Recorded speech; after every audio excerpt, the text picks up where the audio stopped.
buckle up, because today we are diving headfirst into a play that shook things up. Oh yeah, this one's a game changer. We're talking The Chickencoop Chinaman by Frank Chin, and let me tell you, this play didn't just break barriers, it smashed them. It really did. First play by an Asian American playwright to hit the New York stage, 1972. Can you imagine? Talk about a landmark moment. Okay, so our setting, Pittsburgh. Pittsburgh. Not your typical backdrop for exploring the Asian American experience. Not exactly the first place that springs to mind. But trust me, it works. Chin uses it to dig into some seriously dup stuff about identity and masculinity. It's really fascinating how he does that. You've got this sense of being caught between two worlds. Okay, so front and center we have Tam Lum, a filmmaker who's kind of obsessed with this black boxer named Ovaltine. And that's where it gets really interesting. See, Ovaltine represents something more to Tam. It's like he sees in him a different way of being a man. Hold on, are you saying Tam wants to be a boxer? Not quite. It's deeper than that. It's about challenging those narrow stereotypes about Asian American men. Those expectations that they're supposed to be quiet and submissive. You're talking about that John Chinaman stereotype, right? The one that reduces Asian American men to a caricature. Exactly. Chin takes that harmful stereotype head on and shows just how damaging it can be. He's really exploring the idea of cultural emasculation. Okay, so we've got Tam grappling with this stereotype, and then you've got his fascination with Ovaltine, with black masculinity. How does that all fit together? Well, it's complicated, right? Because on the one hand, Tam's looking for role models, for representations of strength that he can relate to.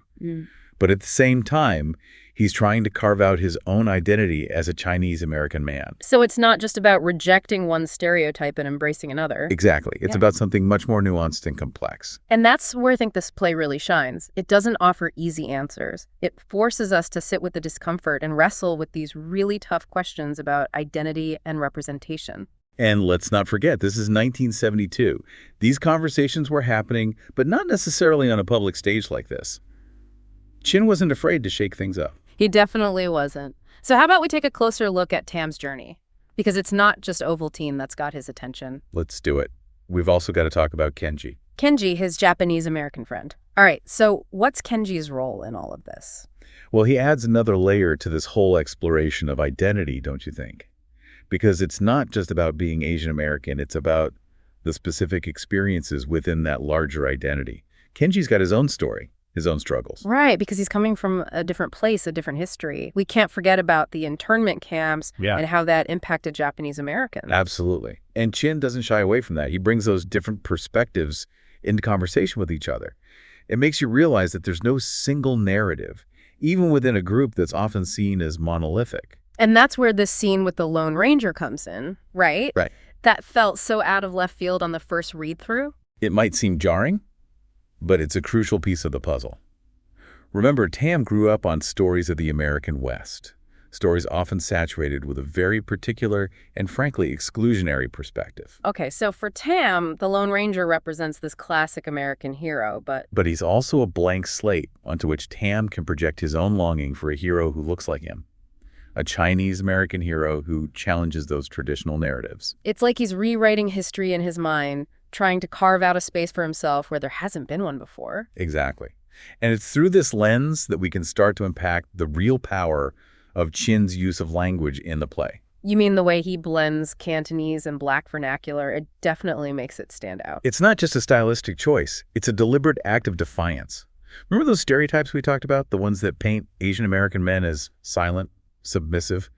Chin blows those stereotypes out of the water by giving Tam a voice that's loud, that's assertive, that refuses to be ignored. So by mixing these different linguistic influences, he's creating something totally new, right? It's not just one or the other. It's uniquely Tam. Precisely. And this hybrid language becomes a powerful symbol of Tam's own hybrid identity. He's a product of multiple cultures, multiple influences, and he's not afraid to embrace all those different parts of himself. And that's something that really resonates even today, right? This idea of defining yourself on your own terms, refusing to be put in a box. Absolutely. Now, let's not forget about Kenji, Tam's Japanese-American friend. He brings a whole other layer of complexity to this exploration of identity. Right, because it's not just about being Asian American, it's about the specificities of those experiences. Right, exactly.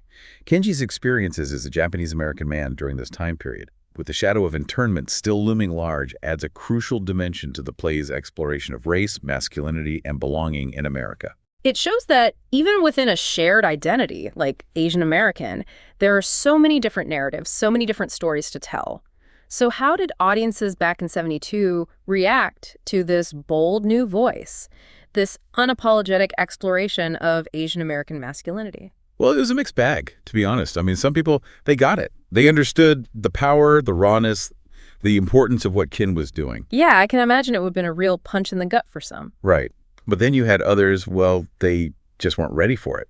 Some critics called it too angry, too aggressive. Interesting. Because it's not like Chin was sugarcoating anything. Not a chance. He was tackling these really uncomfortable truths head on. I mean, think about it. Challenging stereotypes, exploring cultural emasculation, questioning the very idea of what it means to be a man in America.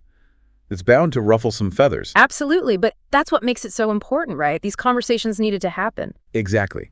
And even if it made some people uncomfortable, the Chickencoop Chinaman opened up a space for those conversations to happen. It gave voice to experiences that had been silenced for far too long. It was a game changer, no doubt about it. But even beyond that, it's just a really powerful play, you know? The themes, the characters, the language, it all comes together to create this experience that stays with you. I totally agree. And it's not just about being Asian American either. It's about that universal search for identity, that struggle to break free from expectations and define yourself on your own terms. Exactly. And that's something we can all relate to regardless of our background. Absolutely. It's what makes the Chickencoop Chinaman so timeless, so relevant even today. Okay, so before we wrap up this deep dive, I've got to ask, what's one thing you hope our listeners will take away from this conversation? That's a good question. I think the biggest takeaway is the power of representation. The Chickencoop Chinaman showed us that our stories matter. They deserve to be told in all their complexity and nuance. And not just told, but heard and celebrated. Exactly.